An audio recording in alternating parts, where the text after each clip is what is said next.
Vamos ter constrangimentos com países vizinhos por declarações feitas nos anos 30 do século passado, né? Na prática, desde então são passadas 3 gerações. Como os demais países, o Brasil atual pode, eventualmente, explicar declarações, no caso, em reuniões fechadas.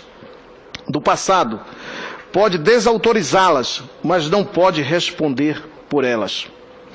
Mesmo que expressem mais do que opiniões pessoais, propósitos hostis, como foi o caso do ministro da Justiça que propôs na década de 60 a criação de um episódio bélico com o Paraguai, começava o assunto Itaipu, como pretenso recurso para unir a opinião pública brasileira em torno dos militares. Os aspectos mais decisivos do desencadear do golpe de 64 tornam-se progressivamente disponíveis, graças à abertura de arquivos dos Estados Unidos.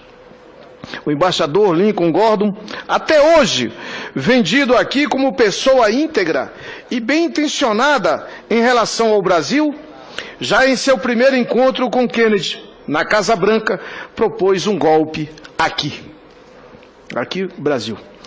Isso se sabe por recentes liberações de documentos nos Estados Unidos, onde já o governo Kennedy está escancarado e até material do pequeno Bush começa a estar ao alcance do público. O que já era um cofre inexpugnável da documentação brasileira, ganhou de Fernando Henrique um reforço de obscurantismo estarrecedor. O intelectual, príncipe da sociologia, passou a duração do sigilo de documentos oficiais de 20, 30 anos para 3 gerações, nos casos mais brandos, e em outros, até a infinidade dos tempos. Já no governo Lula, Fernando Henrique quis explicar-se com a afirmação de que assinou o ato sem medir as consequências. Esquecido de que disse então, Fernando Henrique traz nova narrativa, reproduzida por Fernanda Grascovics e Luísa Damé, no Globo. Assinou o decreto como ato de rotina, ao recebê-lo da secretária que tratava de assuntos militares. O que caracterizou, seja um descuido burocrático, seja a má-fé de alguém não especificado. Não especificado? Pois sim, o tempo não diminui a inverdade de Fernando Henrique para livrar a sua face comprometida como nenhuma outra. É grosseiramente claro que nenhum professor de sociologia, história ou afins deixaria de perceber as consequências óbvias da ampliação desses sigilos documentais. Nem assinou como ato de rotina que, por descuido ou má-fé, o pegou desprevenido. Tão logo o decreto obscurantista foi divulgado, ex-colegas de Fernando Henrique na universidade e muitos outros, inclusive no exterior, reagiram por meios de comunicação. Se vítima de inadvertência, Fernando Henrique teria emitido novo ato com a correção do anterior, como fez inúmeras vezes.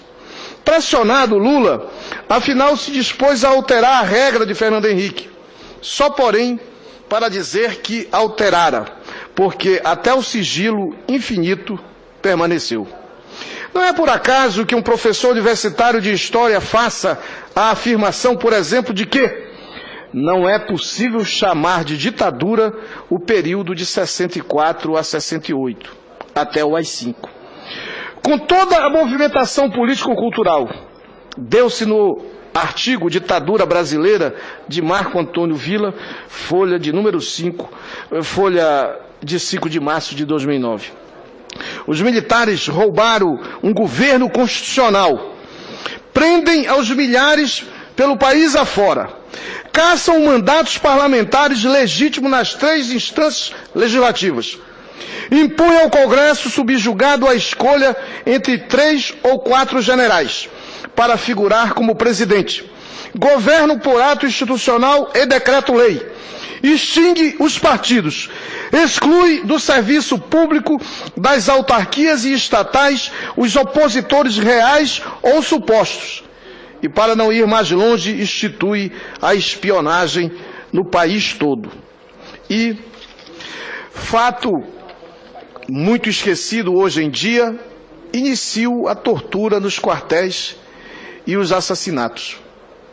Início bem comprovado, por exemplo, pela foto de Gregório Bezerra puxado por corda no pescoço em Recife. Ou pela celebridade de pessoas como o capitão Zamit, acusado da morte por tortura de um estudante de medicina na Vila Militar do Rio. E do sargento Raimundo, torturado no exército e jogado no rio em Porto Alegre, morto ou para morrer. Mas não é possível chamar de ditadura ao domínio do país por tal regime? Então só pode ser a democracia, aspiado dos historiadores a brasileira? Até por ter movimentação político-cultural permitida entre 64 e 68, quando não incomodava o regime, servindo mesmo como válvula de escape, e reprimida com vigor quando incomodada. Os historiadores à brasileira não sabem que as ditaduras vão até onde lhes é vitalmente necessário e enquanto podem fazê-lo. A diferença entre elas não é a sua essência, nem a sua prática. É a medida do necessário.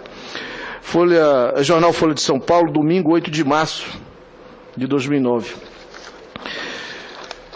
Penso, senhor presidente, que esta reflexão, essa escrita de Jânio de Freitas, ela é muito importante.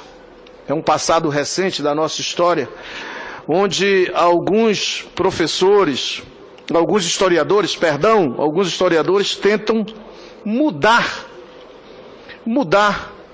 aquilo que foi tão combatida pelos democratas. De 64 a 84, presidente. Este é um período que nós não podemos tergiversar. É o período da ditadura militar. Vossa Excelência, do antigo MDB, Excelência que lutou pelas liberdades. Nós não podemos, esse é o mérito de Jânio de Freitas, nós não podemos minimizar, nós não podemos passar uma borracha frente a um período tão nefasto, um período que sugou, que tolhiu a democracia, que tirou um presidente eleito constitucionalmente. Então, por isso que li esta matéria, considero atual, historicamente correta, e fiz questão de ler para que o Senado guarde, nesta sessão, esta história recente do Brasil, na visão de um grande jornalista. Muito obrigado, senhor presidente. Da impaciência que estava o senador Flecha Ribeiro, eu estava pacientemente ouvindo, porque realmente é importante para Vossa Excelência chamar ao Brasil que nunca mais ocorra na nossa democracia períodos de exceção. E eu acrescentaria ao historiador, jornalista Jânio Freitas, que Vossa Excelência sintetizou, que os brasileiros e brasileiras lessem Graciliano Ramos, Memória de um Cárcere, que sintetiza também o mal de uma ditadura, mesmo civil, de Vargas, que era um homem bom e um estadista. E, além desse trabalho de Jânio de Freitas, Hélio Gaspari, o grande jornalista, traduziu em vários compêndios a ditadura escancarada, a ditadura decadente. E Vossa Excelência teve essa oportunidade para mostrar ao Brasil que nunca mais ocorra esses períodos de sessão da nossa democracia.